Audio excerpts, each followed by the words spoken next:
कभी आपने सोचा है कि आप जब मोबाइल पर एक सिंपल सा सवाल एआई से पूछते हैं तो उसके पीछे सिर्फ बिजली नहीं बल्कि पानी भी खर्च हो रहा होता है। ये सुनने में अजीब लगता है क्योंकि एआई हमें नजर आता है एक सॉफ्टवेयर की तरह, एक इनविजिबल सिस्टम की तरह, लेकिन हकीकत में एआई का दिल जमीन पर बने मैसिव डेटा सेंटर्स में धड़कता है।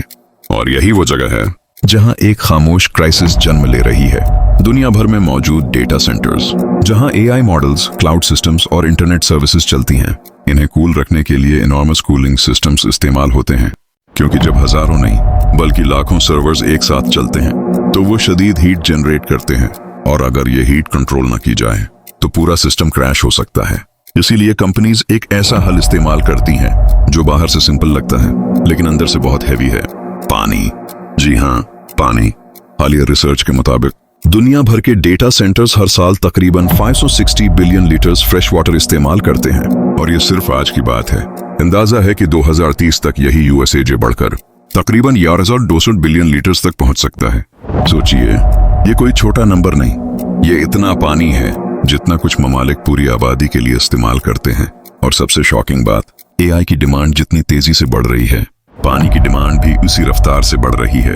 यानी हर नया एआई मॉडल, हर नई ट्रेनिंग, हर नई क्वेरी कहीं ना कहीं पानी के इस्तेमाल को बढ़ा रही है। लेकिन सवाल यह है, आखिर ये पानी इस्तेमाल कैसे होता है? डेटा सेंटर्स में आमतौर पर वाटर बेस्ड कूलिंग सिस्टम्स इस्तेमाल किए जाते हैं। ये सिस्टम्स या तो डायरेक्टली वाटर सर्कुलेट करते हैं या कूलिंग टावर्स के जरिए हीट को डिसिपेट करते हैं। बाहर से देखें तो ये सिर्फ एक बिल्डिंग लगती है, लेकिन अंदर ये एक इंडस्ट्रियल स्केल कूलिंग ऑपरेशन होता है। कुछ सिस्टम्स में वाटर इवेपोरेट होकर हीट को बाहर ले जाता है, और यही वो प्रोसेस है जो पानी की बड़ी कंजम्पशन का सबब बनती है। अब जरा एक और एंगल देखें। अक्सर डेटा सेंटर्स उन इलाकों में बनाए जाते हैं जहां ऑलरेडी पानी की कमी हो सकती है, क्योंकि वहां जमीन सस्ती होती है या क्लाइमेट मुनासिब होता है। लेकिन जब एक डेटा सेंटर वहां लगता है तो वो मकामी पानी के वसाइल पर दबाव डाल सकता है। यानी एक तरफ टेक्नोलॉजी ग्रो कर रही है, दूसरी तरफ वाटर स्ट्रेस भी बढ़ रहा है। और यही वो कॉन्फ्लिक्ट है जो इस कहानी को इंटरेस्टिंग भी बनाता है और थोड़ा डिस्टर्बिंग भी। ये सिर्फ एआई की तरक्की की स्टोरी नहीं, ये रिसोर्सेज की स्टोरी भी है। ये सवाल उठता है, क्या हम टेक्नोलॉजी को इतनी तेजी से बढ़ा रहे हैं कि हम उसकी हिडन कॉस्ट को इग्नोर कर रहे हैं? क्योंकि जब हम एआई की बात करते हैं, हम स्पीड, इंटेलिजेंस, ऑटोमेशन की बात करते हैं, लेकिन रेयरली हम उसके वाटर फुटप्रिंट की बात करते हैं। और यही वो हिडन लेयर है जो अब आहिस्ता आहिस्ता सामने आ रही है। कुछ कंपनीज अब ऑल्टरनेटिव कूलिंग मेथड्स पर काम कर रही हैं, जैसे एयर कूलिंग या ऐसे सिस्टम्स जो कम पानी इस्तेमाल करें।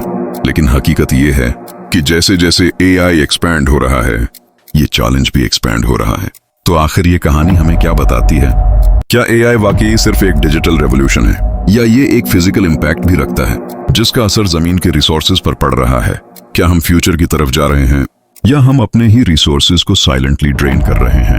और शायद सबसे अहम सवाल ये है, क्या हमें एआई की तरक्की के साथ साथ उसकी हिडन कॉस्ट्स को भी समझना चाहिए? क्योंकि कभी कभी सबसे बड़ी स्टोरीज वो नहीं होते जो हमें नजर आती हैं, बल्कि वो होती हैं जो पसे पर्दा चल रही होती हैं। और एआई की ये वाटर स्टोरी इन्हीं में से एक है। कमेंट में जरूर बताएं, क्या आपको पहले मालूम था कि एआई को कूल रखने के लिए इतना ज्यादा पानी इस्तेमाल होता है? और अगर नहीं, तो आपके ख्याल में ये फ्यूचर में मसला बन सकता है? वीडियो पसंद आए तो लाइक करें और कमेंट में जरूर बताएं कि क्या आप ये हकीकत पहले से जानते थे।